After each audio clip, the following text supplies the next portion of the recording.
అందరికీ వందనములు. ఈ దినపు పరలోకపు మన్నా న్యాయాధిపతులు 7వ అధ్యాయం మొదటి వచనం నుండి 25వ వచనం వరకు చూసినట్లయితే, అప్పుడు యెరుబ్బయలు అనగా గిద్యోనును అతనితోనున్న జనులందరూ వేకువను లేచి హరోదు బావి యొద్ద దిగగా, లోయలోని మోరే కొండకు ఉత్తరముగా మిద్యానీయుల దండుపాలెము వారికి కనబడెను. యెహోవా నీతోనున్న జనులు ఎక్కువ మంది, నేను వారి చేతికి మిద్యానీయులను అప్పగింప తగదు. ఇశ్రాయేలీయులు నా బాహుబలము, నాకు రక్షణ కలుగ చేసుకొనెననుకొని నా మీద అతిశయించుదురేమో. కాబట్టి నీవు ఎవడు భయపడి వణుకుచున్నాడో వాడు త్వరపడి గిలాదు కొండ విడిచి తిరిగి వెళ్ళవలెనని జనులు వినునట్లుగా ప్రకటించుమని గిద్యోనుతో సెలవిచ్చెను. అప్పుడు జనులలో నుండి 22,000 మంది తిరిగి వెళ్లిపోయిరి. 10,000 మంది నిలిచి ఉండగా, యెహోవా ఈ జనులింకా ఎక్కువ మంది నీళ్ల యొద్దకు వారిని దిగజేయుము, అక్కడ నీ కొరకు వారిని శోధించెదను. ఇతడు నీతో కూడా పోవలెనని నేను ఎవని గూర్చి చెప్పుదును, వాడు నీతో పోవలెను. ఇతడు నీతో పోకూడదని ఎవని గూర్చి నీతో చెప్పుదునో వాడు పోకూడదని గిద్యోనుతో సెలవిచ్చెను. అతడు నీళ్ల యొద్దకు ఆ జనమును దిగజేసినప్పుడు యెహోవా కుక్క గతుకునట్లు తన నాలుకతో నీళ్లను గతికిన ప్రతి వానిని, త్రాగుటకు మోకాల్లోని కృంగిన ప్రతి వానిని వేరువేరుగా ఉంచుమని గిద్యోనుతో సెలవిచ్చెను.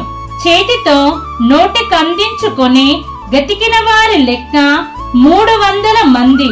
మిగిలిన జనులందరూ నీళ్లు త్రాగుటకు మోకాల్లోని కృంగిరి.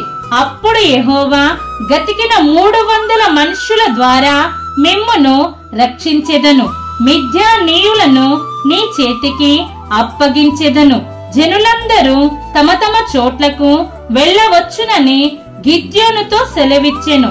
ప్రజలు ఆహారమును బూరలను పట్టుకొనగా అతడు ప్రజలందరినీ తమ గుడారములకు వెళ్ళనంపెను గాని ఆ 300 మందిని నిలుపుకొనెను. మిద్యానీయుల దండు లోయలో అతనికి దిగువగా నుండెను. ఆ రాత్రి యెహోవా అతనితో ఇట్లనెను, నీవు లేచి దండు మీదికి పొమ్ము, నీ చేతికి దానినప్పగించెదను. పోవుటకు నీకు భయమైన ఎడల నీ పనివాడైన పూరాతో కూడా దండుకు దిగిపొమ్ము. వారు చెప్పుకొనుచున్న దానిని వినిన తరువాత నీవు ఆ దండులోనికి దిగిపోవుటకు నీ చేతులు బలపరచబడునని చెప్పగా, అతడును అతని పనివాడైన పూరాయును ఆ దండులోనున్న సన్నద్ధుల యొద్దకు పోయిరి. మిద్యానీయులను అమాలేకీయులను తూర్పు వారును లెక్కకు మిడతల వలె ఆ మైదానములో పరుండియుండిరి. వారి ఒంటెలు సముద్ర తీరమందున్న ఇసుక రేణువుల వలె లెక్కలేనివై యుండెను. గిద్యోను వచ్చినప్పుడు ఒకడు తాను కనిన కలను తన చెలికానికి వివరించుచుండెను.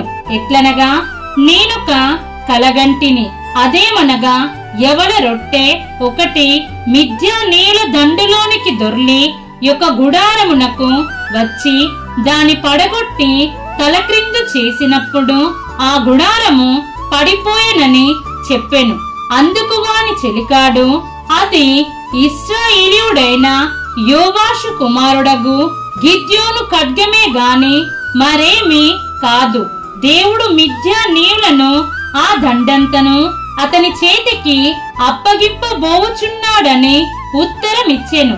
గిద్యోను ఆ కల వివరమును దాని తాత్పర్యమును వినినప్పుడు అతడు యెహోవాకు నమస్కారము చేసి ఇశ్రాయేలీయుల దండులోనికి తిరిగి వెళ్లి, లెండి, యెహోవా మిద్యానీయుల దండును మీ చేతికి అప్పగించుచున్నాడని చెప్పి ఆ 300 మందిని 3 గుంపులుగా చేసి బూరను వట్టి కుండను, ఆ కుండలలో దివిటీలను ప్రతివాని చేతికిచ్చి వారితో ఇట్లనెను, నన్ను చూచి నేను చేయునట్లు చేయుడి. ఇదిగో నేను వారి దండు కొట్టకొనకు పోవుచున్నాను. నేను చేయునట్లు మీరు చేయవలెను.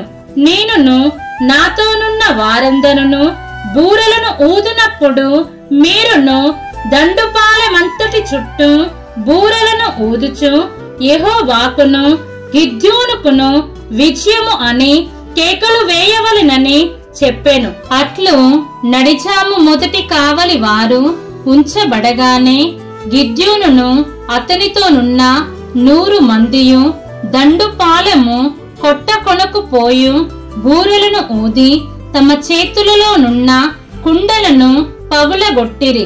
అట్లు ఆ 3 గుంపుల వారు బూరెలను ఊదుచు ఆ కుండలను పగులగొట్టి ఎడమ చేతులలో దివిటీలను కుడి చేతులలో ఊదుటకు బూరెలను పట్టుకొని యెహోవా ఖడ్గము, గిద్యోను ఖడ్గము అని కేకలు వేసిరి.